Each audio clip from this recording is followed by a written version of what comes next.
नमाज कहां शुरू होती है? अल्लाह अकबर से। वो बड़े बड़े कठमुल्ला हजरात जिनकी दाढ़ी नाफों से नीचे रहती है और जिनके पैजामे टखने से ऊपर रहते हैं, मैं चैलेंज करता हूं कि अहले बैत को छोड़ दें और अहले बैत को छोड़ने के बाद सिर्फ अल्लाह अकबर की डिफिनेशन बता दें, किस्सा खत्म हो गया। पूरी नमाज को जाने दीजिए। चैलेंज करता हूं, जहां तक मेरी आवाज जाती है, मैं कभी किसी को बुरा नहीं करता, लेकिन मेरा चैलेंज है कि अहले बैत को माइनस कर दीजिए और माइनस करने के बाद दुनिया के बड़े से बड़े किसी आलिम को ले आइए, मैं उससे एक सवाल पुट अप करता हूं कि what do you understand by अल्लाह अकबर? क्या माने हैं अल्लाह अकबर के? थक जाएंगे सब, थक गए सब, थक चुके हैं सब, इसलिए आपके सामने ये उसका। एक शख्स ने आकर इमाम जाफर सादिक से पूछा,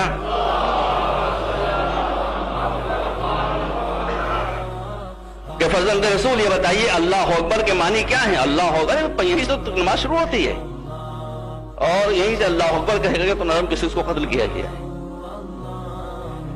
मगर अल्लाह अकबर के मान तो इमाम ने कहा अच्छा मैं बताता हूं अल्लाह अकबर के माने क्या है। पहले ये बताओ कि फुला फुला फुला जो इमाम बने बैठे थे, कहा वो क्या कहते हैं? कहा कि वो तो कहते हैं अल्लाह अकबर। क्या प्यारी बात कहते हैं। कहा कि वो तो कहते हैं कि अल्लाह अकबर के माने ये कि अल्लाह सबसे बड़ा है।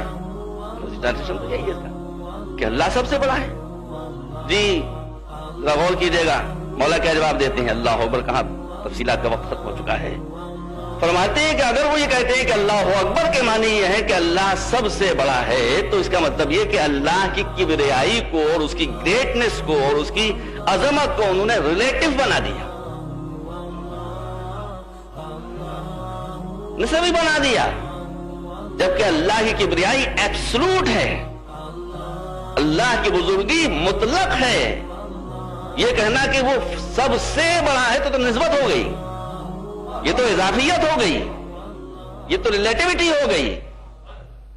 तो उसकी किबरियाई सबसे बड़ी कहां रही? अभी तो सन्नाटे में कहा मौला फिर आप बताइए कि अल्लाह अकबर के माने क्या है?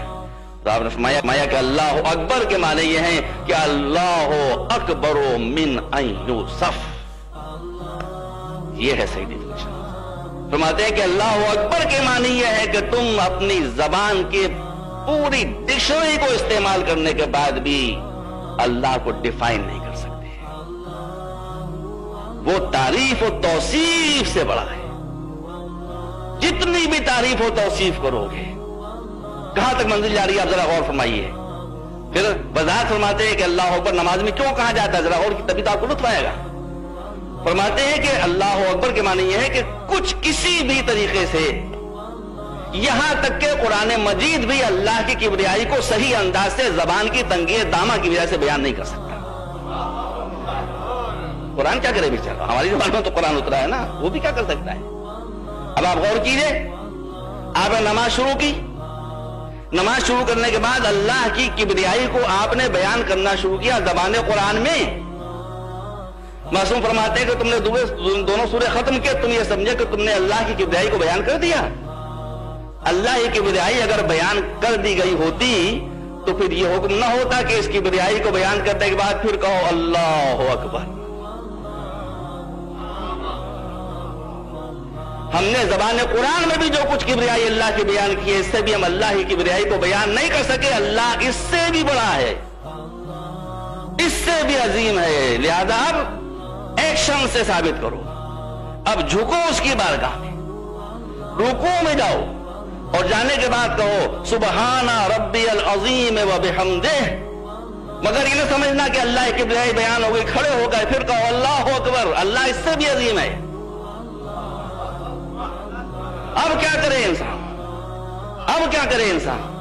अब इंसान अपने को उस पस्ती में पहुंचा दे कि जिससे ज्यादा पस्ती इम्कान ही में नहीं है, यानी अपने जिस्म के सबसे बुलंद हिस्से को वहां रख दे कि जिससे पस्त जगह मुमकिन नहीं है, जमीन से मिला दे अपनी पेशानी को।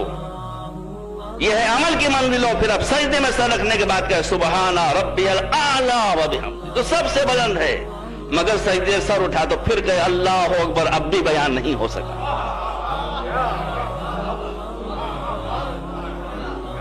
फिर सजदे में सर रख, फिर सजदे सर उठा और कहा अब भी नहीं बयान हो सका। मुख्तसर यह है कि पूरी नमाज बहिदायत इलाही انجام دینے کے بعد بھی جب نماز ختم ہو تو 3 مرتبہ کہو اللہ اکبر اللہ اکبر اللہ اکبر.